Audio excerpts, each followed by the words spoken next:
फडणीस हा माझा जुना चांगला मित्र, त्यानं आनंदचं नाव मला सुचवलं. फडणीस चुकीच्या माणसाचं नाव सुचवेल का? तुम्ही त्यांना फोन करा ना. मगापासून सारखा फोन करतोय, फोन लागत नाहीये. आता मात्र माझी मती कुंठित व्हायची वेळ आलेली आहे. आणि सगळ्यात दुर्दैवी जर काय असेल तर मी माझा विश्वास हरवलेला आहे. म्हणजे यापूर्वी सुद्धा समोर आलेल्या माणसावर मी पटकन विश्वास टाकत होतो अशातला भाग नाहीये. पण मला वाटायचं की मला माणसाची चांगली पारख आहे.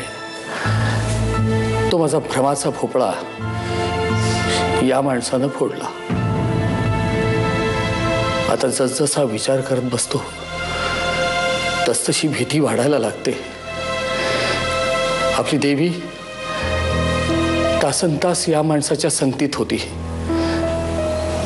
त्यानं तिला काही केलं असतं म्हणजे. नका असा विचार करू. देवाच्या कृपेने आपली मुलगी सुखरूप आहे. त्याच्या मनात काही हेतू असू देत, पण आपण वेळेत सावध झालो म्हणून बरं झालं. त्यामुळेच त्याने पळ काढला. पण घडू नये ते घडलं असतं तर. जाऊ दे हो, असे भलभलते विचार नका आणू मनात. मनात येणारे विचार असे ठरवून थांबवता येतात. ठरवून आपल्याला कुठलीही गोष्ट करता येते. आपण फक्त दुसऱ्याच्या तालावर आपल्या मनाविरुद्ध नाचत राहतो आणि मग आपल्याच हाताने आपलं डोकं गच्च धरून बसतो. हा माणूस जर माझ्या समोर आला ना तर हो,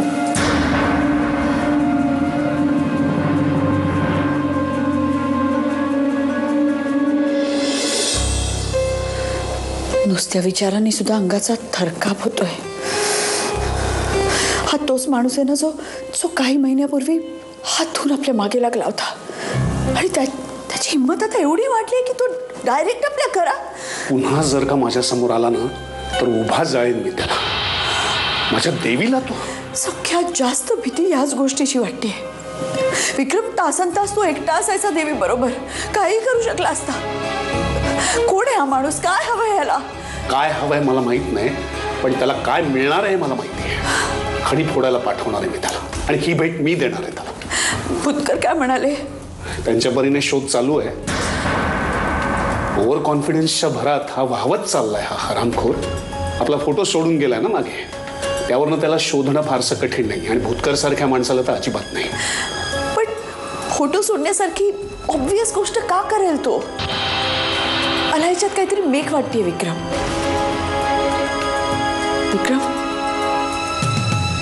आपल्या चुकांची शिक्षा तर देवीला भोगायला नाही ना लागत आहे.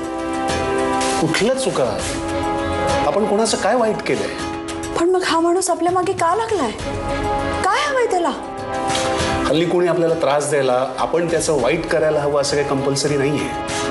विकृत लोकांची संख्या वाढली आहे जगात, आणि हे हरामखोर अनेक लोकांच्या साधेपणाचा फायदा उठवतात. पण कारणाशिवाय कोण असं करेल? कारण काय असणार? बिझनेस मधली रायव्हलरी. हे सगळं कोण करतंय असं वाटतंय तुला? हे जर मला माहित असतं तर तो माणूस गजाड नसता का? कपिल भुतकर ते शोधण्याचं काम करतायत, करू दे त्यांना काम त्याचं. विक्रम मला खरं सांग. खरंच असं काही नाहीये ना जे तू माझ्यापासून. हे बघ, नाही, मी वन्स अँड फॉर ऑल सांगतोय, मी तुझ्यापासून काही लपवत नाहीये.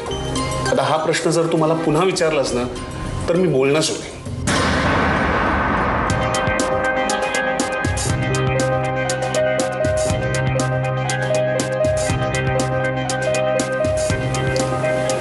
सॉरी.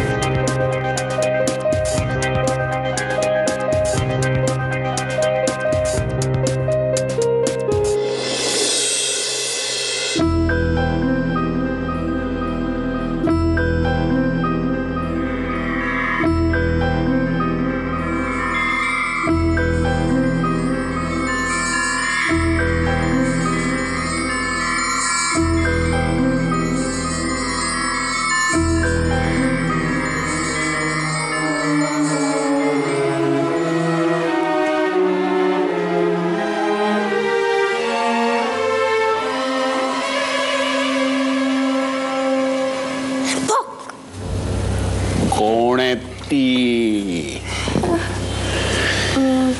डॅडा एक विचारू. विचार ना. आज घरातले सगळेजण असे गप्प गप्प का दिसतात? गप्प गप्प आहेत का? अगं काय माहितीये का की आमची देवी आहे ना ती सध्या ड्रॉइंग मध्ये खूप बिझी असते. मग दंगा कोण करणार, हो की नाही? काय आज काय होमवर्क दिलंय का सरांनी? छे, आनंद सर मला कधीच होमवर्क नाही देत. मी आपलेच काहीतरी काढत होते. कसे आहेत ग तुझे आनंद सर? कसे आहेत म्हणजे? भारी आहेत. काय काय शिकवलं त्यांनी तुला आजपर्यंत? त्यांनी ना मला खूप काय काय शिकवलंय. लॉनवरचा बेडूक पकडायला शिकवलाय, अजून कच्चा पापड पक्का पापड फास्ट स्पीड मध्ये म्हणायला शिकवलाय, अजून ना ट्रीज ओळखायला पण शिकवलाय, आणि ते जंगलमध्ये पण जोरात कशी शिट्टी वाजवतं ना तशी विसल वाजवायला ते मला शिकवणार आहेत. तुला ड्रॉइंग शिकायला ठेवलं होतं ना त्यांना? हो, ते तर ते शिकवतातच, पण त्या शाळेसारखं अजिबात नाही.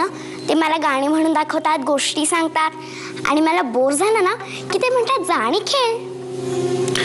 बरं मला एक सांग, त्यांनी तुला माझ्याबद्दल कधी काही विचारलंय? हो, विचारतात ना कधी कधी की तुझे बाबा कसे आहेत वगैरे वगैरे. आणखीन काही असं विचारलंय वेगळं? आणखी काय विचारणार? नाही नाही ठीक आहे. तुम्ही दोघे आजोबांच्या खोलीत बसायचात ना? हो, पण कधी कधी आम्ही लॉनवर पण बसतो. तुला माहितीये दादा, त्या दिवशी जेव्हा मी लॉनवर बसलो होतो ना तेव्हा सर मला शांतिनिकेतन बद्दल सांगत होते. अच्छा. बरं मला एक सांग, तू त्यांना कधी असं घरात फिरताना बघितलंयस का? म्हणजे तुला ड्रॉइंग करायला सांगून ते कुठेतरी घरात फिरतायत, इकडे तिकडे बघतायत, असं कधी पाहिलंयस का तू त्यांना? डॅडा, तू असं मला का विचारतोयस? काही नाही ग, सहज. पण डॅडा, तू त्यांना कधी भेटणार आहे? He is the best. I know. मला भेटायचं त्यांना लवकरच. पण उद्या नाही आले तर तरी ड्रॉइंग कंटिन्यू करायचं बरं का तू? का उद्या का नाही येणार ते? अगं मामाशी बोलत होते ते, कदाचित त्यांना गावी जावं लागणार. मला का नाही बोलले? अगं ह्या गोष्टी मोठ्यांशी बोलतात ना. This is not at all fair. मी बोलणार आहे आनंद सरांशी. हॅलो देवी.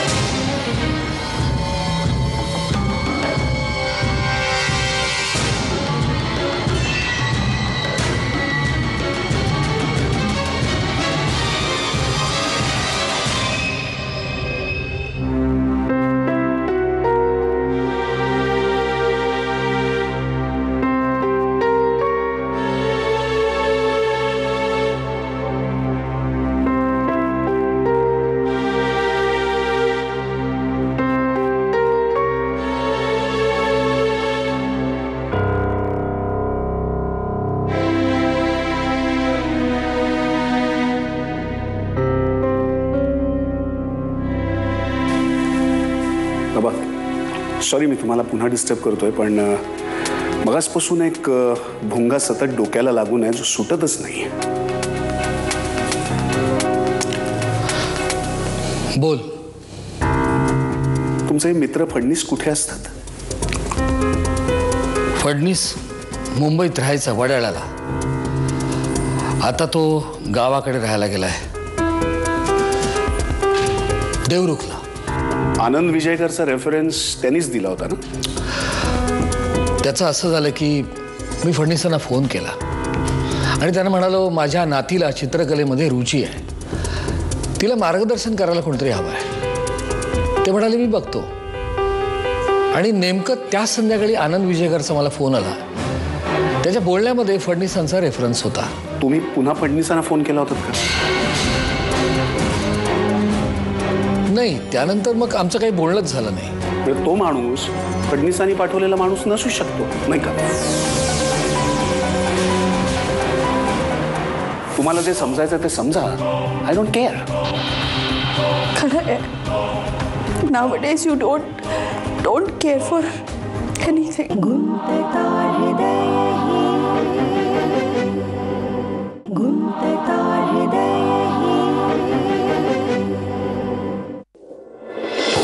म्हणजे बघा, तुम्ही फडणीसांना फोन केलात की आपल्याला ड्रॉइंग टीचर हवं आहे. ते म्हणाले की मी एका माणसाला सांगतो, आणि डायरेक्ट त्या माणसाचा फोन आला. मग त्यांनीच पाठवलेला माणूस हा कशावर? आता तू म्हणतोयस तर तो नसणारच आहे. जर तू असं म्हणतोयस की हा माणूस तुला गोव्याला भेटला होता, तर मग या माणसाचा आणि फडणीस सरांचा संबंध कसा असू शकतो? मग त्याला कसं कळलं की तुम्ही फडणीसांना फोन केला होता? त्याला कोणी सांगितलं? मला काय माहित. मग तुम्ही फोन केला आणि दुसऱ्या दिवशी तो माणूस आला. हो, बाकी कोणाला काही माहित असायचा काही संबंधच नाहीये. विक्रम, तुला काय म्हणायचंय? हा जो कोणी माणूस आहे याला यांनी तुझ्या मागे लावलाय, यांनी त्याला घरात आणलाय. नाही, मला असं काहीच म्हणायचं नाहीये. तुझ्या बोलण्याचा दुसरा काहीच अर्थ निघत नाहीये. आई, तुम्ही उगीच चिडू नका प्लीज. चिडू कशी नको? तू यांच्यावर वाटेल ते आरोप करतोयस आणि मी गप्प बसू? मी कोणावर काय आरोप नाही करत आहे. वनिता, जरा शांत हो. नाही, आतापर्यंत या घरात मी खूप गोष्टी शांतपणे ऐकून घेतल्यात. आता मला नाही सहन होत. आई, हे सगळं प्रचंड संशयास्पद आहे. संशयास्पद गोष्टी या घरात कधी घडल्याच नाहीत का? अख्खं जग ट्रॅफिक मध्ये असताना तू 3 तासात पुण्याहून आलास, हे संशयास्पद नव्हतं? आता तुम्ही ते काढत बसणार आहात का? काढाव्या लागतायत, कारण त्याचं समाधानकारक उत्तर आजपर्यंत कुणालाच मिळालेलं नाहीये या घरात. अशा तर अनेक गोष्टी घडल्यात आई. अगदी थोडे थोडके नाही, 4 कोटी रुपये या घरातनं नाहीसे झालेत, गायब झालेत. त्याचं समाधानकारक उत्तर अजूनही मिळालेलं नाहीये. आणि ते पैसे आले कुठून? तर मयंककडनं. आणि मयंक कोणाचा लाडका? विक्रम, हे जरा अति होत आहे. पण ठीक आहे, या उपरी मी मान्य करायला तयार आहे की मी खोटं बोललो ते. पण आता बाबा मान्य करायला तयार आहेत का की बाबा आता खोटं बोलतायत? काय चाललंय इथे? किती मोठ्याने बोलताय तुम्ही, बाहेरपर्यंत ऐकू येतंय. नाही ना, आधी याला माझ्या समोरून घेऊन जा, नाही तर मी विसरेन हा तुझा नवरा आहे म्हणून. जी माणसं माझ्याकडे बोटं रोखतात ना, त्यांची बाकीची 3 बोटं स्वतःकडे रोखलेली असतात, हे विसरू नका.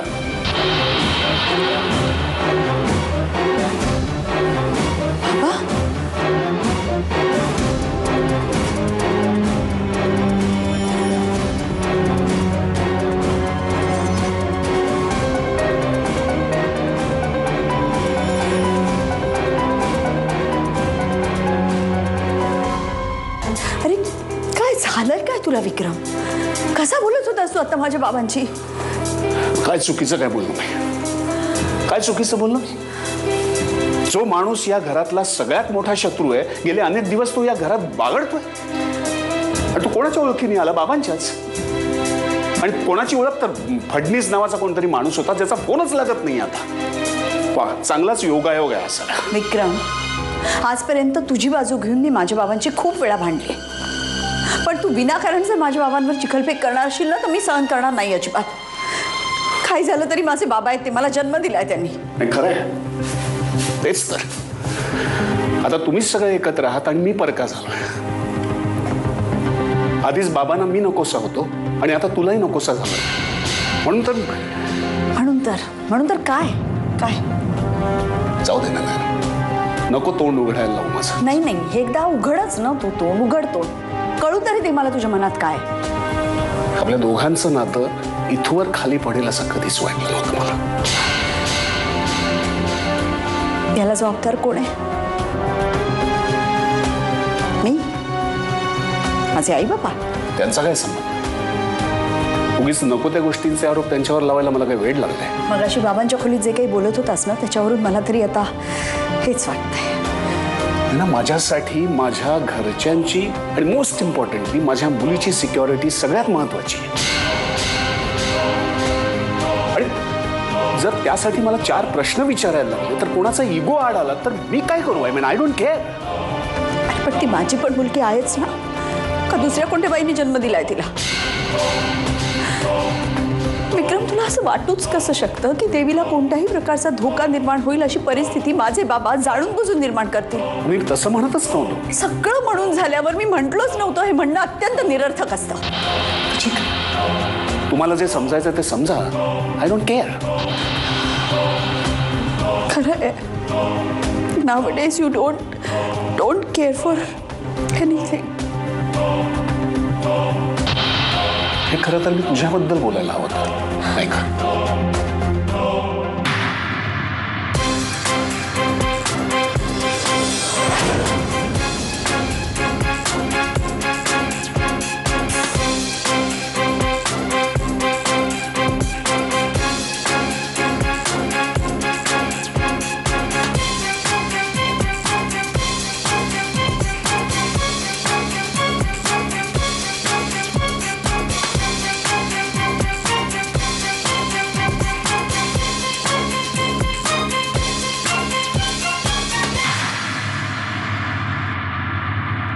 माझा डॅडा बेस्ट आहे, त्याला कोणीच काही नाही बोलायचं. जगात सगळ्यात बेस्ट आहे तुझा डॅडा. तू अशी बोलतेस पण तरी त्याच्याशी भांडतेसच ना.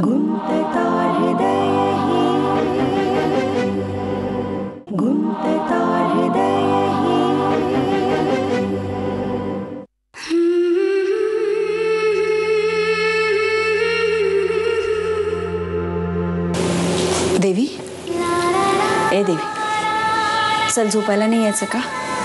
तुझं आणि डॅडाचं भांडण संपलं असेल तर येते.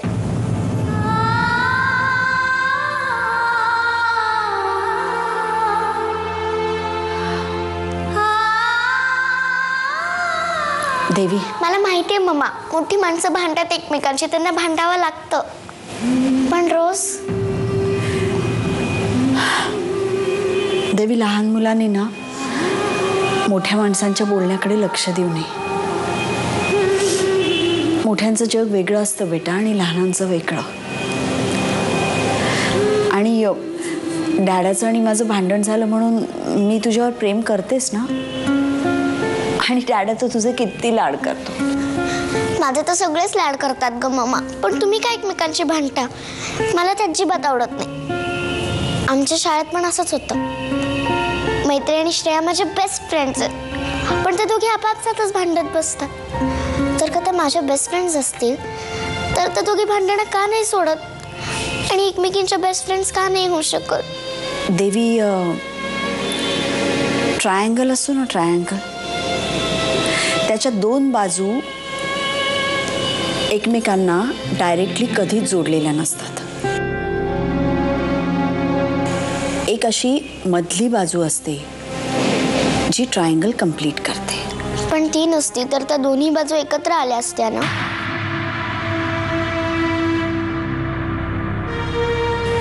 तसंच जर का मी नसते तर तुमच्यात भांडणच नसली झाली. ए देवी, उगाच काय वेड्यासारखं बोलतेस अगं? अगं ती तिसरी बाजू असते म्हणून तर ट्रायंगल ट्रायंगल असतो. तू आहेस म्हणून आम्ही आहोत. मी आहे, डॅडा आहे. आणि मोठी माणसं भांडतात ना, ती भांडतात, एकमेकांची कट्टी करतात, दुसऱ्या दिवशी सॉरी म्हणतात आणि परत बोलायला लागतात. भांडण मिटतं अगं. पण हल्ली डॅडाशी सगळेजणच भांडतात. आज आजी पण त्याला काय काय म्हणाली. मला माझा डॅडा खूप आवडतो, त्याला कोणी काय म्हटलं की मला रडायला येतं मम्मा.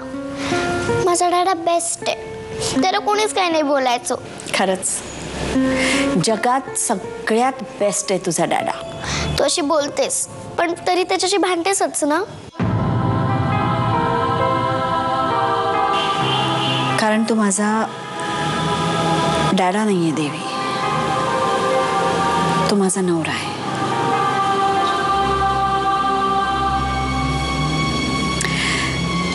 पण तू काळजी करू नकोस. आता इथून पुढे असं होणार नाही. आणि राणी, तू खूप लहान आहेस अजून. तू याचं टेन्शन नको घेऊस. कसं असतं ना देवी, आपण 10th स्टँडर्डचा अभ्यास आत्ता यावर्षी नाही करत ना.